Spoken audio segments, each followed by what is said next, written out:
Hello बच्चों, चलिए प्रश्न पढ़ते हैं। समस्थानिक का अर्थ एक उदाहरण देके समझाइए।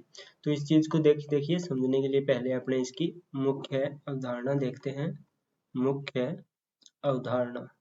तो मुख्य अवधारणा के रूप में देखिए अपने को यहाँ पे नॉर्मली अपने को अर्थ पूछा है, तो सबसे पहले अपने इस चीज के अर्थ के बारे में जानेंगे कि समस्थानिक है वो अपने पास क्या होते हैं। तो पहले इसकी अपने परिभाषा देखते हैं। समस्थानिक, तो देखिए वे तत्व या उस तत्व के अनुसार अपने परमाणु की भी बात कर सकते हैं। तो वे तत्व या परमाणु या अपने उस तत्व के नाभिक की भी बात करें तो नाभिक।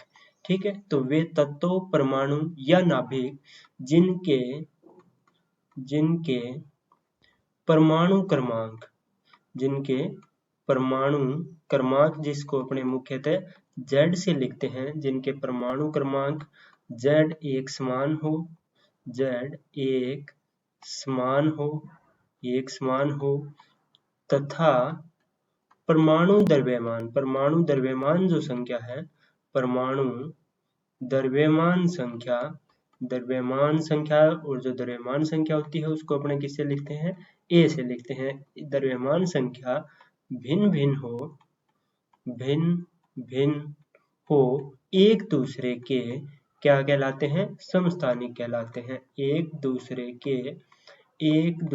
के समस्थानिक कहलाते हैं। एक दूसरे के क्या कहलाते हैं, समस्थानिक कहलाते हैं। समस्थानिक कहलाते हैं। ये हो गई अपने पास किसी भी समस्थानिक के लिए जब अपने परिभाषा की बात करते हैं। अब अपने इस चीज को देखिए समझते हैं कि समस्थानिक क्या है। वे तत्व, परमाणु या नाभिक जिनके परमाणु क्रमांक Z जो है वो क्या रहे, एक समान रहे तथा परमाणु द्रव्यमान संख्या A जो है वो क्या हो, भिन्न हो, तो वे एक दूसरे के क्या कहलाएंगे, समस्थानिक कहलाते हैं। ठीक है, ये होती है अपने पास किसी भी समस्थानिक के लिए उसकी परिभाषा। अब देखिए इस चीज को अपने किसी भी एक उदाहरण से समझे तो अपने जानते हैं। देखिए हाइड्रोजन है, वो हाइड्रोजन एक के रूप में भी मिलता है और हाइड्रोजन एक दो के रूप में भी मिलता है। ठीक है, एक अपने हाइड्रोजन ऐसा भी मिलता है, एक तीन होता है। ठीक है, यहाँ पे देखिए ये एक दो या एक तीन, ये अपने पास क्या है। तो किसी भी जब अपने तत्वों को दर्शाते हैं, देखिए मान ले कोई तत्व x है, तो इसके ऊपर जो संख्या लिखी होती है वो अपने पास क्या होती है, द्रव्यमान संख्या होती है।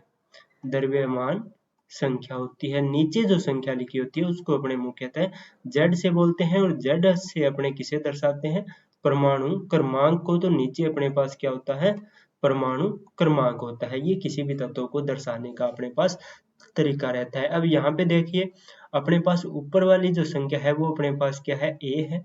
नीचे की जो संख्या है वो अपने पास क्या है, Z है। अब अपने इन तीनों हाइड्रोजन की तुलना करें, इनके नाम देखिए अलग अलग होते हैं लेकिन अपने इन्हें हाइड्रोजन बोल सकते हैं। तीनों की यदि तुलना करें तो तीनों के अंदर देखिए द्रव्यमान संख्या है, उसकी बात करें तो देखिए फर्स्ट में अपने पास एक है, फिर इसमें देखें तो देखिए यहाँ पे दो है, क्योंकि जो द्रव्यमान संख्या है वो ऊपर वाली होती है। तो देखिए एक है, यहाँ पे दो है, यहाँ पे अपने पास कितनी है, तीन है। ठीक है, लेकिन तीनों में देखें तो देखिए नीचे की ओर एक एक है, यानी Z है वो तीनों में ही क्या है, अपने पास एक समान है। Z क्या है, एक समान। और सभी में देखिए जो अपने को A मिली है, द्रव्यमान संख्या मिली है, वो अपने को क्या मिली है, भिन्न भिन्न मिली है। ठीक है, भिन्न भिन्न मिली है। अब अपने फिर से अपने परिभाषा को देखिए। इसमें अपने ने कहा था कि वे तत्व परमाणु जिनका परमाणु क्रमांक Z जो है वो समान हो और A अपने पास भिन्न भिन्न हो, तो वे एक दूसरे के क्या कहलाते हैं, समस्थानिक कहलाते हैं। यहाँ पे देखिए Z एक समान है, A भिन्न भिन्न है, तो इसका मतलब यहाँ पे जितने भी हाइड्रोजन दिए गए हैं वे एक दूसरे के क्या है, समस्थानिक है। तो ये एक दूसरे के क्या हो जाएंगे, समस्थानिक हो जाएंगे। ठीक है, तो मुख्यतः अपने को क्या ध्यान रखना होता है कि किसी भी समस्थानिक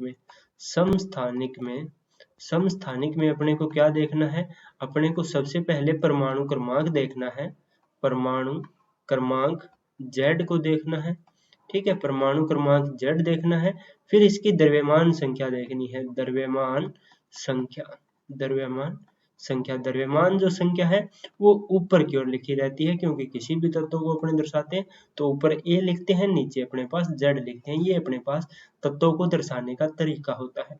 ठीक है, तो यदि इनमें जेड एक समान मिला है, ठीक है, जेड जो है वो अपने को एक समान मिले तो वहां पे अपने कहेंगे कि वे एक दूसरे के क्या है, समस्थानिक है। तो यहाँ पे देखिए अपने ने समस्थानिक व उसका एक उदाहरण हाइड्रोजन के रूप में अपने इसे देख लिया है। इसको मुख्यतः हाइड्रोजन, ठीक है, इसे प्रोटियम बोलते हैं, इसे ड्यूटेरियम बोलते हैं और इसे ट्राइटियम भी बोलते हैं।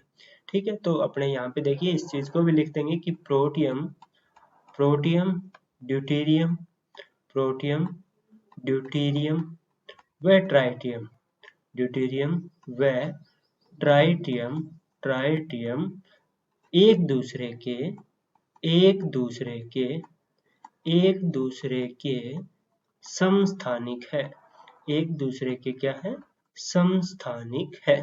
ठीक है, तीनों के अपने ने नाम व प्रतीक अपने ने यहाँ पे दर्शा दिए हैं। देखिए 1 1 हाइड्रोजन, 1 2 को ड्यूटेरियम और ट्राइटियम 1 3 को। ठीक है, तो मुख्य अवधारणा के रूप में अपनी परिभाषा है वो अपने ने लिख दी है। तो मैं आशा करता हूँ कि आपको समझ में आ गया होगा। धन्यवाद।